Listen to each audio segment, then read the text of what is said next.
dia a todos, a paz do Senhor Jesus Cristo, pontualmente. Estamos nós aqui na Remanescente Cristã Filadélfia, congregados juntos, vamos adorar e celebrar a ressurreição do Senhor Jesus Cristo, com muita alegria, satisfação, com sentimento de gratidão por tudo aquilo que o Senhor Jesus tem feito por nós. Ele é a nossa motivação, Ele é a razão do nosso viver, quando estamos preocupados, quando estamos muitas vezes perplexos, muitas vezes na adrenalina que os problemas nos proporcionam, ficamos duvidosos, mas temos na luz do seu Espírito e a sua palavra a orientação que é necessária para que possamos ser mais do que vencedores.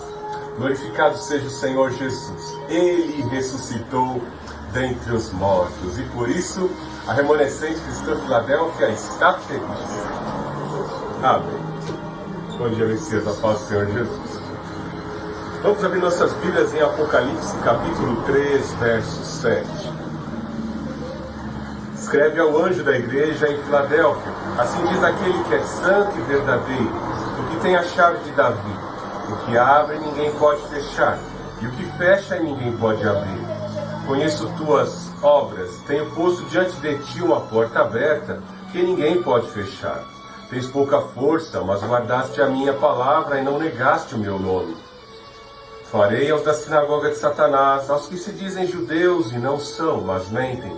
Sim, farei que venham adorar prostrados aos seus pés e saibam que eu te amo. Porque deste atenção à minha exortação, à perseverança, eu também te guardarei da hora da provação que virá sobre o mundo inteiro, para pôr a prova os que habitam sobre a terra. Venho sem demora, conserva o que tens, para que ninguém tome tua coroa. Farei do vencedor uma coluna no templo do meu Deus, de onde jamais sairá. Escreverei nele o nome do meu Deus, o nome da cidade do meu Deus, a nova Jerusalém, que desce do céu da parte do meu Deus, e também o meu novo nome. Quem tem ouvidos ouça o que o Espírito diz às igrejas. Algo de interessante que o Espírito que perscruta o caráter da igreja, ele sabe até mesmo as intenções de Deus. O apóstolo Paulo teve essa revelação de que o Espírito que o motivava, o Espírito que intervia na sua obra missionária, era um Espírito onisciente, tão onisciente quanto o Pai, ao ponto de determinar os caminhos pelos quais eles deveriam estar pregando a palavra, as regiões geográficas aonde eles deveriam se deslocar e assim tentarem ali implantar igrejas para que o cristianismo pudesse crescer.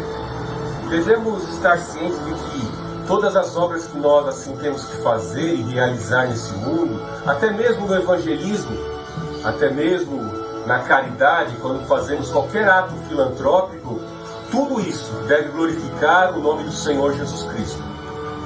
Todas as vezes que tivermos por meta glorificar ao Senhor Jesus em todas as obras, nós seremos bem-sucedidos. Mas se tentarmos glorificar a nós mesmos e acharmos que nós somos mais fortes, que nós somos mais poderosos, que nós somos mais capazes e competentes que as outras pessoas, é um degrau que nós, assim, descemos a escada e a derrocada está bem próxima.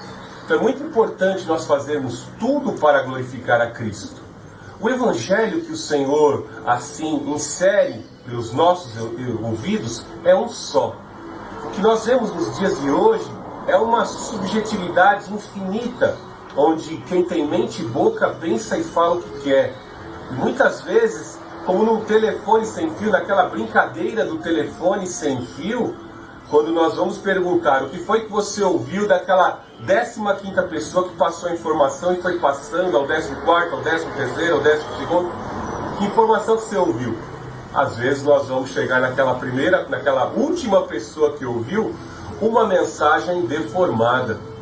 É por isso que de épocas em épocas nós ouvimos um evangelho um tanto que distorcido, porque a igreja vai avançando ao redor, ao longo do processo, da linha do tempo, e nós vemos que o diabo, o sistema mundano, pessoas dissimuladas entram na igreja e trazem bagagens do mundo ao se dizerem que se converteram, trazem bagagem do mundo, trazem estratégias, trazem formas, práticas culturais, e cabe à igreja, em analogia com a palavra de Deus, atentar se essas práticas inseridas dentro do culto cristão são legítimas ou não.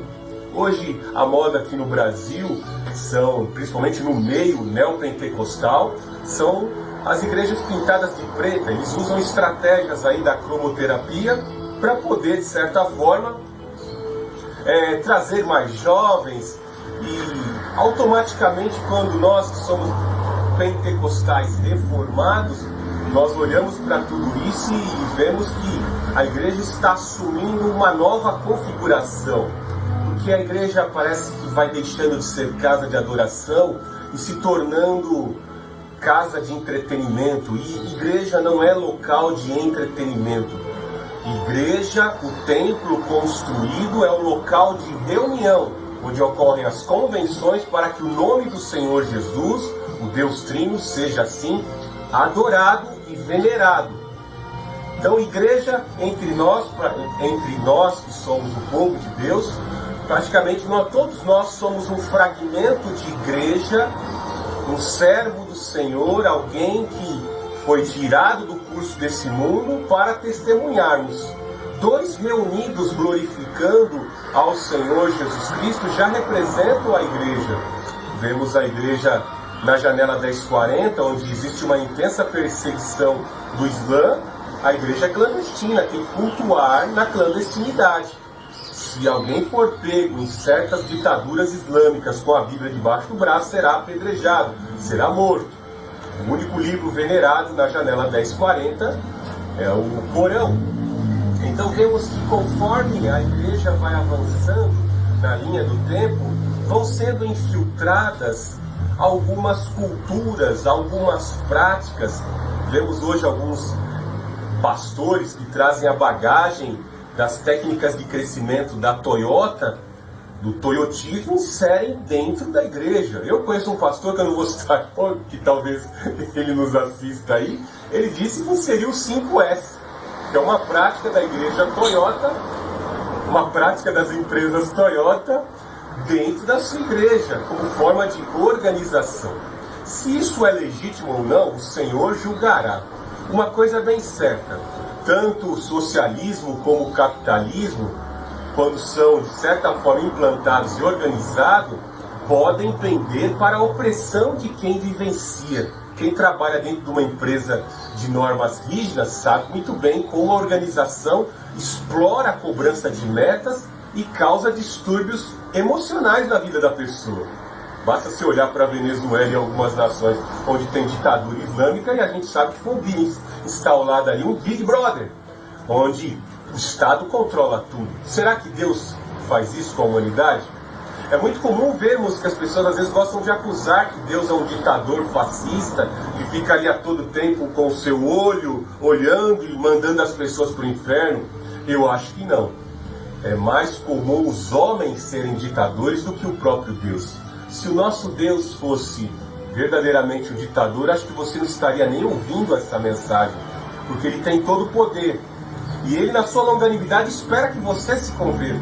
Ele espera que você mude os seus caminhos. Então, o Deus que eu sirvo, o Senhor Jesus, ele não é ditador.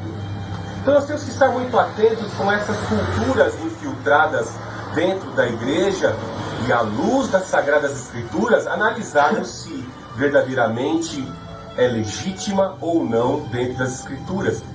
Quão terrível hoje é observarmos que alguns pastores se tatuam e recomendam que os membros de sua igreja também façam tatuagens. Olha, vai lá naquela tatuadora lá que ela faz uma tatuagem que é uma beleza. Eu fiz até um símbolo aqui, uma flor de lis no braço, e filmou a produção de uma tatuagem no seu braço. Eu acho tão terrível isso porque, como eu disse, a palavra de Deus, à luz das Sagradas Escrituras, nós sabemos discernir o que é certo e o que é errado. É óbvio que a Bíblia nós encontramos uma lei oral sendo entregada a princípio para Adão. Depois vemos uma lei escrita entregue ao seu servo Moisés. o decálogo escrito pelo próprio dedo de Deus, como as principais leis das quais decorrem as ramificações do Código Civil, do Código Moral, do Código Cerimonial, e todas essas leis apontam para o Senhor Jesus Cristo, porque Ele foi o único capaz de cumpri-la. O próprio Senhor Jesus Cristo disse: eu não vim para revogar a lei, eu vim para cumpri-la. Cumprir a lei moral, a lei civil e a lei cerimonial, me sacrificando, porque nenhum de vocês tem capacidade de obedecer à lei. Quando vemos um pastor transgredir algo que foi escrito lá na lei, nós vemos que esses pastores não têm condição de obedecer à lei e ensinam coisas erradas. A Bíblia, com autoridade, deve ser vista como um todo, como palavra de Deus. É óbvio que tem coisas incoerentes que nos dias de hoje não podem mais ser praticadas devido às condições hoje. Nós vemos que existiam cerimoniais de purificação que hoje são dispensáveis.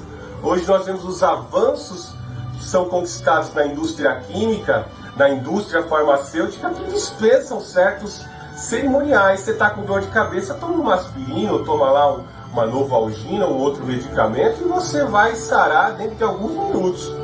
Então, muitas coisas são dispensáveis porque Deus deu inteligência aos homens para conquistar, para efetuar, para realizar benefícios e soluções através de tecnologias para a sociedade. Então temos que estar muito atento a como a palavra nos foi entregada. Como a palavra foi entregada aos seus discípulos, que ficaram incumbidos de levar o Evangelho a toda a criatura. E hoje, numa população mundial que atinge aí 7,4 bilhões de habitantes, como o Evangelho está chegando aos ouvidos da pessoa. Na minha aula de homilética, que é a arte de expor sermões, nós aprendíamos: você está pregando, mas está sendo compreendido? Como Jesus está sendo observado nos dias de hoje? E vemos que o diabo, ele se aproveita desta fraqueza, da insegurança dos homens, da capacidade cognitiva de cada um compreender, do sonho e das aspirações de homens em se tornarem líderes religiosos, e assim ele vai criando denominações, ele vai criando religiões, ele vai criando e formando novos dogmas à luz das Escrituras. Pode observar: socialismo, comunismo, fascismo, budismo, taoísmo, maçonaria, todos os ismos. Nós vamos ver uma certa aproximação com relação ao cristianismo. O Estado tenta ser Deus, o ladrão Lula tenta ser Messias, o Maitreya, que é o Messias do budismo, o Avatar do hinduísmo, o Gadu, o iluminado na maçonaria, tenta ser o Messias. Então aqui nós estamos citando para que você entenda que a Bíblia, pela visão dos homens, pela visão humanista, ela pode adquirir várias configurações, mas isso não quer dizer que sejam verdades. Então muito cuidado com o sincretismo religioso. Por haver uma aproximação do paganismo com o verdadeiro cristianismo, isso não é base de sustentação para declarar que todos os caminhos levam a Deus. Então muito cuidado, se você embarcar no caminho e na orientação de um Messias errado, você vai desembarcar num céu errado. O cristianismo é uma religião que não se mistura. Veja as epístolas, Pedro e João são bem claros em dizer o que são esses falsos mestres. Eles falam de filantropia, falam de caridade, de humanitarismo, mas são imorais. São imorais, e pelos frutos você conhece a árvore. Muitos dirão: mas Senhor, expulsei demônios em teu nome, realizei sinais. São as obras visíveis. Mas veja o caráter desses homens. São pingunços, cachaceiros, adúlteros, roubam descaradamente e querem continuar pelo discurso, pela perseverança nos estudos, pela persistência no discurso, dizerem que são santos, praticam imoralidade, são pagãos, apontam adoração a ídolos e pessoas que já morreram como deuses, vinculam o cristianismo ao espiritismo, à prática de culto aos mortos. Nós sabemos muito bem que o Brasil é uma nação aberta, um caldeirão de religiões. Veja, no próximo dia 2 de novembro, que vai ocorrer o culto aos mortos. A parábola do rico e Lázaro é bem clara, que deu o último suspiro de vida, ou a pessoa vai para o seio de Abraão, ou a pessoa vai para o inferno e fica ali em tormento. Mas existem pseudo-religiões cristãs que levam as pessoas a cultuarem pessoas que já morreram. Não sou juiz, não sou eu que estou mandando as pessoas para o inferno ou estou determinando a morte de ninguém. Só estou explicando aqui o que o Senhor Jesus Cristo disse na parábola do rico e Lázaro, Lucas capítulo 16, o culto aos mortos. Então aqui eu, como pastor da remanescente cristã Filadélfia, tenho que instruir as minhas ovelhas, tenho que instruir o meu povo, porque ai de mim se não ensinar que a igreja de Cristo tem que perseverar. Fiz questão de frisar alguns versículos no texto da remanescente cristã Filadélfia, que é um texto completo, Se você já observou, todos os domingos eu prego na abertura do culto o texto de Apocalipse capítulo 3, do verso 7 ao 13. É um capítulo completo, um texto completo que nos ensina a ser como o Senhor Jesus Cristo quer que nós sejamos. E aqui o que ele fala? Persevera na doutrina dos apóstolos, persevera na doutrina que entrou pelos vossos ouvidos, persevera nas práticas de boas obras que glorificam o Senhor Jesus Cristo e não a eles, porque o Senhor virá salvar estes que perseveram na prática de boas obras, mesmo que o ditador Domiciano, o anticristo, esteja exterminando de vós.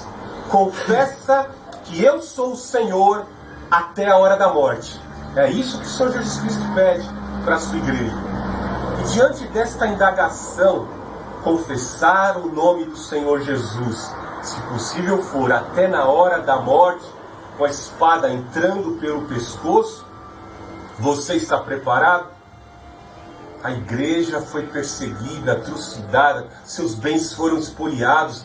E tem pessoas que ao longo, aonde eu quero chegar é isso, tem pessoas que ao longo da história não aguentaram a pressão de serem cristãos.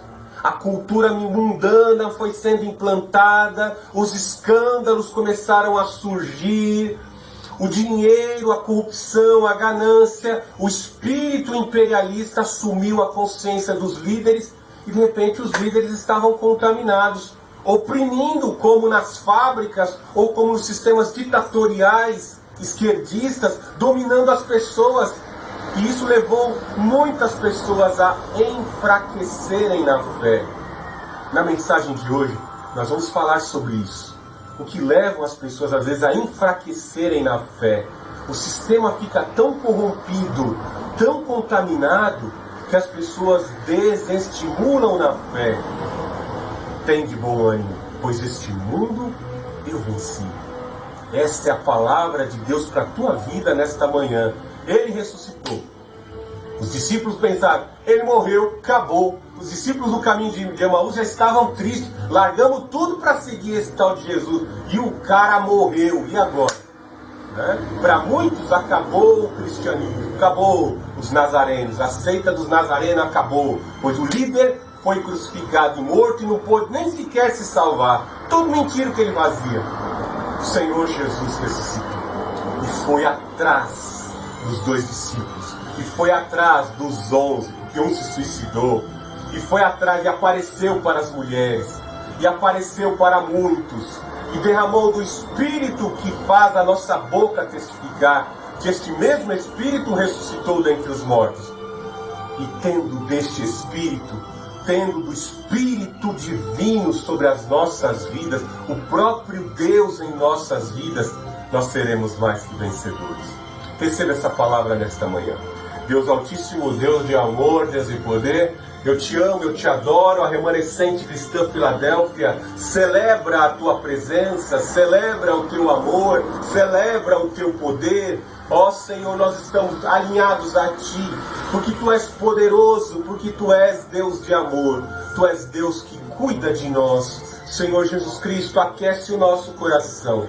Levanta a nossa vida do chão. Fortalece o nosso viver para te glorificar. Fortalece o nosso viver, meu Deus, para andar na tua presença. Em nome do Senhor Jesus Cristo, repreendei as forças das trevas, a cegueira e o engano. Em nome do Senhor Jesus Cristo, aceita a adoração e a celebração da remanescente cristã Filadélfia, Pai. Eu te peço em nome do Senhor Jesus Cristo, nos guarda do mal.